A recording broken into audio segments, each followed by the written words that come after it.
পাকিস্তান তৈরি হওয়ার পর দেখা গেল তার বেশিরভাগ নেতারাই উর্দু জানেন না।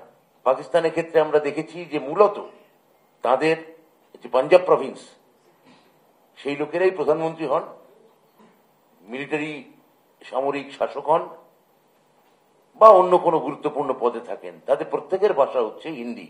তাহলে আমি কি বলবো দিল্লিতে এখন যারা হিন্দি ভাষায় কথা বলছেন তারা পাকিস্তানি? আমি কি বলবো যে আপনারা পাকিস্তানে গিয়ে থাকুন? ভাষা কোনো টেরিটরি হতে পারে না। ভাষা মানুষের প্রকাশের জায়গা। আপনি আপনার ভাষা, যে ভাষায় আপনার জাতীয় সঙ্গীত হয়েছে,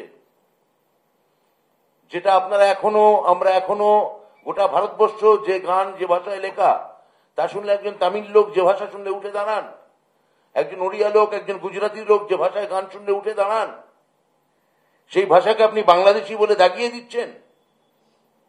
আপনি বলতে চাইছেন যে এই ভাষার কারণে যে আন্দোলন হয়েছে কোনো ধারণা আছে আপনাদের?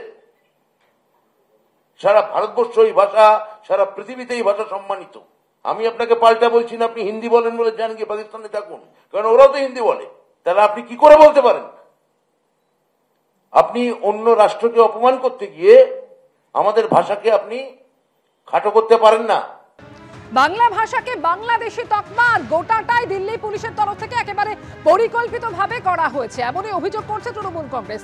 আর এই নিয়ে সিপিএম এবং বিজেপির কি বক্তব্য পরপর রাখবো।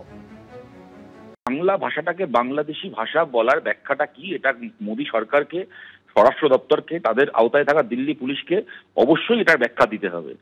কখনো দিল্লিতে আমরা দেখেছি নর্থ ইস্টের মানুষজন, ছাত্র বিশেষ করে যারা থাকে, তাদের চেহারার জন্য তাদেরকে চীনে বলে আক্রমণ করা হয়েছে এই দিল্লি পুলিশের নাকের ডগায়। কখনো বাংলা ভাষায় কথা বললে সেটাকে বাংলাদেশি ভাষা হিসেবে চিহ্নিত করা হচ্ছে। এটা কি ভেবেছে? এটা কি ভারতের মধ্যে তার মানে শুধুমাত্র হিন্দি থাকবে আর বাকি সমস্ত ভাষা, বাংলায় কথা বললে বাংলাদেশি ভাষা, কেউ কালকে তামিলে কথা বললে সে বলবে তামিলে বলছে মানে এটা শ্রীলঙ্কার ভাষা, এই চলতে থাকবে। সুতরাং এর ব্যাখ্যা আমার মনে হয় নিজের ভাষাকে ভালোবাসে এবং এতটুকু মেরুদণ্ড বাকি আছে যে বিজেপি সমর্থকদেরও পশ্চিমবাংলায় বা বিজেপি নেতাদেরও, তাদেরও উচিত নিজের মায়ের মুখের দিকে তাকিয়ে, নিজের মায়ের ভাষার মুখের দিকে তাকিয়ে কেন্দ্রের সরকারের কাছে প্রশ্নটা করার।